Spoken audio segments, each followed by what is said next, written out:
तपस्या और रुद्र की शादी हो जाएगी, मगर एक बड़ा ट्विस्ट आने वाला है। रुद्र को फिर से एक जोरदार चांटा पड़ने वाला है। जी हाँ, जहाँ एक तरफ रुद्र तपस्या को मंगलसूत्र पहना देगा और जैसे ही दोनों फेरों के लिए खड़े होने वाले होंगे, तभी तपस्या वहीं रुक जाएगी और कहेगी कि जब तक जगदात्री रुद्र से माफी नहीं मांगेगी, वह फेरों के लिए आगे नहीं बढ़ेगी।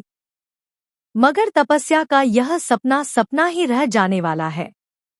जी हाँ दोस्तों, अब सवाल ये है कि ये सब होता कैसे है और आखिर तपस्या की वजह से रुद्र को फिर से चांटा क्यों पड़ने वाला है।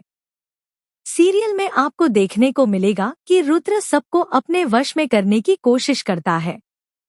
वह तपस्या के सामने घुटनों पर आ जाता है और कहता है कि उसे पता है उसने बहुत सारी गलतियां की हैं और बहुत से गलत काम किए हैं। उसके जीवन में कई लड़कियां आई हैं और तपस्या उसकी पहली लड़की नहीं है, लेकिन वह उसकी आखिरी लड़की है। वह सुधरना चाहता है। रुद्र कहता है कि उसके घरवाले हमेशा कहते थे कि उसे अपने किए की सजा जरूर मिलेगी, और आज उसे एहसास हो रहा है कि वह क्या क्या खो देता। वह मानता है कि पहले वह तपस्या से प्यार नहीं करता था, लेकिन अब वह उससे प्यार करने लगा है। वह तपस्या से अपनी बात समझने की गुहार लगाता है और कहता है कि उसे अपनी गलती का एहसास हो चुका है।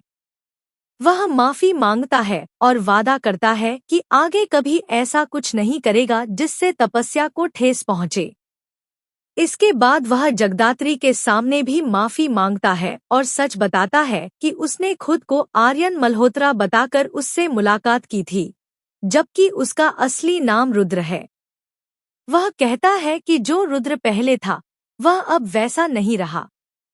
वह पूरी तरह बदल चुका है और यह बदलाव किसी और के लिए नहीं, बल्कि सिर्फ तपस्या के लिए है। रुद्र कहता है कि उसके घरवालों और माया दी ने भी उसे सुधरने के लिए कहा था, लेकिन वह तब नहीं बदला। वह सिर्फ तपस्या की वजह से बदला है, क्योंकि उसके जीवन में तपस्या के आने के बाद बहुत कुछ सही होने लगा।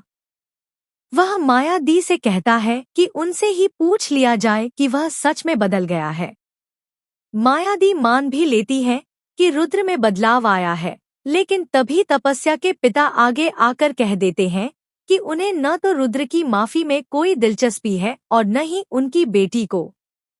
इस पर तपस्या अपने पिता से कहती है कि उसे रुद्र